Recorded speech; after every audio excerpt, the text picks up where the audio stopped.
ఇప్పుడైతే మరి ఏం చేయట్లేదు. అవసరం ఏమొచ్చింది బై సార్, నేను ఏమంటున్నానంటే నేను నిజంగానే ఇదే ఆఫీస్ లో ఆన్ కెమెరా చెప్తున్నా, నేను ఎవరినన్నా ముంచాలి అని నేను అనుకుంటే నా ఆఫీస్కు స్లిప్పర్స్ వేసుకుంటారు, సంకల బ్యాగ్ పెట్టుకుంటారు, అమాయకంగా వస్తారు. వాళ్ళని పట్టుకొని వస్తే ఒక్కొక్కడు 10 కోట్లు 20 కోట్లు 30 కోట్లు 50 కోట్లు ముంచి ఏం తెలియనట్లు ఇట్లా వచ్చి ఉంటారు.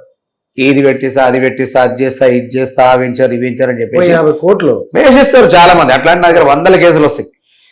అలాంటి వ్యక్తులనే ఇవాళ మార్కెట్ నమ్ముతారు. మేము నిజంగానే అలాంటిది ఎవరైనా చిన్నగా చీటింగ్ చేయాలని ఒక 10 నిమిషాలు ఇదంతా పేరు పక్కకు పెట్టేసి అనుకుంటే మేము రోజుకు ఒక 3-4 కోట్ల రూపాయలు నేను ఇంటికి నా కారు నింపుకొని తీసుకొని వెళ్ళిపోతా. నేను ఒక్కసారి నిజంగా మీకు ఈ పనులు చేస్తున్నా మీ పనులు చేస్తున్నా మీరు తీసుకొని డబ్బులు రానంటే మూటలు కట్టుకొని చేసేసి వెళ్ళిపోతారు. అలాంటి మార్కెట్ ఉంది, అలాంటి నాలెడ్జ్ ఉంది, అలాంటి నాకు సర్కిల్ ఉంది. అంత నమ్మే జనాలు లక్షల్లో మంది నమ్మే జనాలు ఉన్నారు. నేను ఇవాళ వెంచర్లు కానీ అడ్వర్టైజ్మెంట్ కానీ ఇది ఈ మధ్యలో ఏమంటుంది ఇన్స్టాగ్రామ్ సంబంధించి అడ్వర్టైజ్మెంట్ ఏమంటుంది యాడ్స్ కానీ అవన్నీ కూడా పనికిరాని ఎంతో మంది చేయమని చెప్తా ఉంటారు. సొసైటీకి ఏదైనా ఉపయోగపడే పని ఉంటే చెప్పండి, నేను చేస్తాను తప్ప ఈ పనికిరాని యాప్లకు 5 లక్షలు 10 లక్షలు 20 లక్షలు ఇస్తా అంటే మేము చేయలేము. మాకున్న నేమ్ ఖరాబ్ చేసుకోలేము. ఉన్నప్పుడు తింటాం, లేదనుకుంటే కారం పొడి మెతుకులు తినైనా హ్యాపీగా ఉంటాం.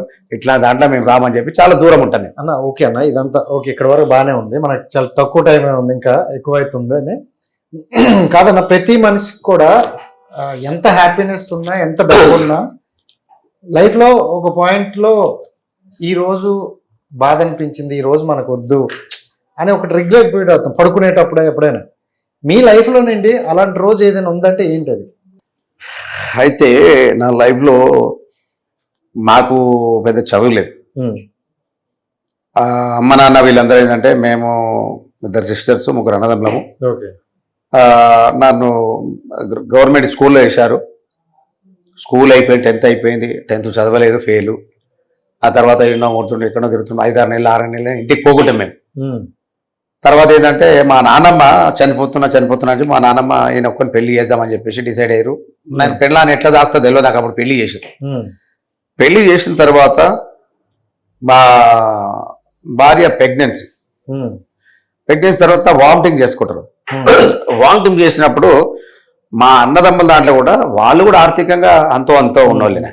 నేనే కాదు, తెలంగాణ రాష్ట్రంలో 80 to 90-95% ఒక 30 years కింద చాలా మంది గరీబోళ్ళే. పొలాల పనులు లేకుంటే కూలినాలు చేసుకోవాలా. ఎవరో ఉంటే ఒక 1% 2% ఎవరైనా గవర్నమెంట్ జాబ్స్ ఎవరైనా ఉంటే వాళ్ళు గొప్పలు. ఇది తెలంగాణ రాష్ట్రం. అట్లా మా వాళ్ళందరూ పెళ్ళి అయిన తర్వాత కూడా ఏంటంటే అరే నీ పని ఏదైనా చేసుకోరబ్బాయి, మేము ఒక దగ్గర నీ పెళ్ళని కూడా అన్నం పెట్టలేం కదా అని చెప్పేస్తే నేను మా మిస్సెస్ వామిటింగ్ చేసుకున్నాను. హాస్పిటల్ తీసుకెళ్ళాలా, డబ్బులు లేవు. ఒక 30 years కింద 31 years కింద. సరే ఏం చేస్తాం, ఏదో ఒకటి చేయాలి. మొగోడు అన్నప్పుడు సిగ్గుపడదు. పైగలైనా కడగాలి, ఏ కష్టమైనా చేయాలి, ఉప్పర్ పని చేయాలి, ఏదైనా చేయాలి మొగోడు అన్నప్పుడు.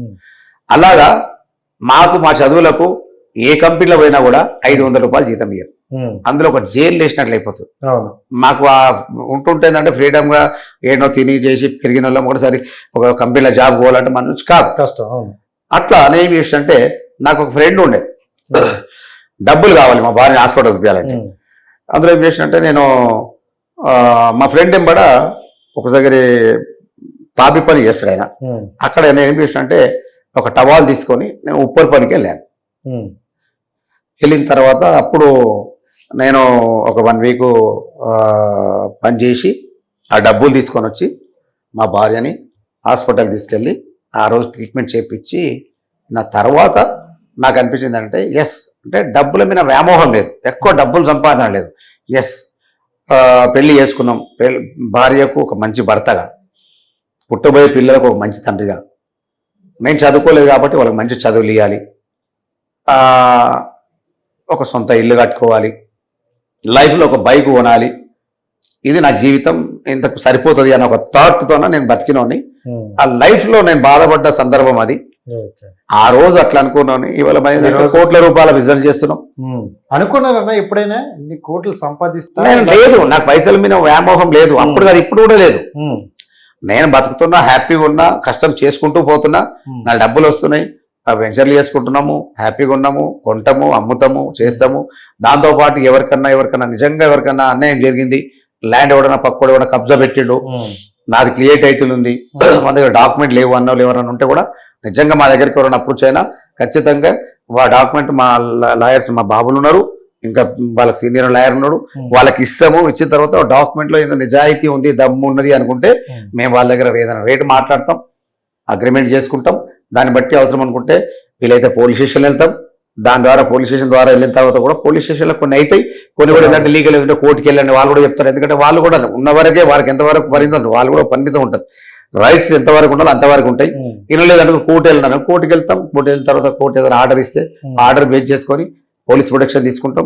100% పోలీసుల సపోర్ట్ తీసుకొని ల్యాండ్ పొజిషన్ తీసుకుంటాం. ఉమ్, వాళ్ళకు న్యాయం జరుగుతుంది, కొన్నందుకు మాకు న్యాయం జరుగుతుంది. ఉమ్. మేము హ్యాపీగా ఉన్నాం, ప్రశాంతంగా ఉన్నాం, సంతోషంగా ఉన్నాం. ఇంతకంటే ఇంకేం కావాలి జీవితానికి? Super, thank you so much అన్న. నిజంగా అంటే ఇంతకు ముందు ఫస్ట్ నేను వచ్చినప్పటికి వెళ్ళేసరికి ఎంత డిఫరెంట్ ఉందో వాళ్ళకి అర్థమవుతుంది. అంటే ప్రతి మనిషి సంపాదించినాడంటే ఆ కష్టం ఏంటి, ఆ కష్టం విలువ ఏంటి తెలిసినవాడే డబ్బు సంపాదిస్తాడు. అండ్ ఇంకొకరికి హెల్ప్ చేయాలనే ఉద్దేశం కూడా, మనం పడ్డ కష్టాన్ని గుర్తించుతాం అప్పుడు మన లైఫ్ లో.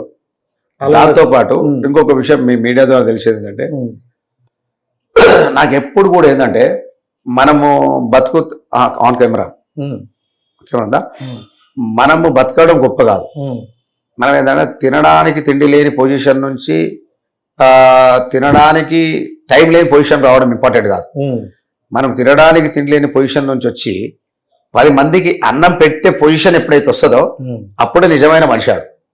దాంతోపాటు ఎల్ఎల్ఎం ఫౌండేషన్ అని చెప్పేసి, లాలాపేట లలిత ముదిరాజ్ ఫౌండేషన్ అని చెప్పేసి, అతి తొందరలో మీలాంటి కొన్ని ఒక 30-40 ఛానల్ పిలిపించి వాళ్ళందరి ఆధ్వర్యంలో ఉమ్, కొన్ని నాకు సంబంధించి మా సంస్థలో కొన్ని లక్షల రూపాయలు పెట్టి అక్కడ నుంచి ఒక ఫౌండేషన్ ఓపెన్ చేసి సూపర్. నిరుపేదలకు, తినడానికి తిండి లేని వాళ్ళు, కాలు చేతులు లేని వాళ్ళు, గుడ్డి వాళ్ళు, వాళ్ళు ఎక్కడ కూడా వాళ్ళకి ఎలాంటి ఆధారం లేదు, అమ్మ నాన్న చనిపోయారు, దాంతోపాటు భర్త మంచి ఉండి పెరాల్సి కాలు చేయలు పడిపోయి వాళ్ళ ఇల్లు నడుస్తలేదు, ఉమ్, అలాంటి వాళ్లకు నేను డబ్బులు ఇవ్వకపోవచ్చు, కానీ సరిపడే సరుకులు ఏదైతుందో వాళ్ళకు రైస్ కానీ, పప్పులు, ఉప్పులు కానీ, వాళ్ళ స్తోమతని, వాళ్ళ మూమెంట్ని బట్టి నిజంగా అక్కడ ప్రాక్టికల్ ఇక్కడ ఏం జరుగుతుందో చూసి వాళ్ళకి ఖచ్చితంగా నెలలో ఒక 100-150 మందికి వాళ్ళకు నెలకు కానీ 2 నెలలకు కానీ సరిపడే ఫుడ్కు సంబంధించిన నేను ఐటమ్లు ఇవ్వడానికి మాత్రం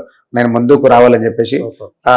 అది చేయాలని నాకు బాగా ఆశ. ఫౌండేషన్ ద్వారా చేస్తూ ఉంటారు, ఆ, దీని ద్వారా చేస్తారు జనం. చేస్తా 100% చేద్దామని ఒక ఆశ ఉంది. మా తొందరలో మీరు కూడా దేవుని మొక్కండి, ఖచ్చితంగా తొందరగా ఇది అమలు కావాలని చెప్పేసి, ఎంత ఫాస్ట్ అయితే అంత ఫాస్ట్ కావాలి. కావాలి అనేసి ఆలోచించండి. థ్యాంక్ యూ సో మచ్ అన్న, మీ వాల్యుబుల్ టైం అయితే మాకు ఇచ్చారు. అండ్ చాలా వర్డ్స్ అయితే మంచివి. మేము అంటే జర్నీ మాలాంటి యంగ్స్టర్స్ కి కొంచెం ఈ జర్నీలో మీ మాటలు మాకు చాలా ఉపయోగపడతాయి. Thank you so much. మనం మళ్ళీ కలుద్దాం, నెక్స్ట్ 2 లాయర్లతో కలుద్దాం. Sure Thank you so much. Thank you. Please download Hit TV app. Hit TV app hit TV యాప్ని ఫ్రీగా డౌన్లోడ్ చేసుకోండి.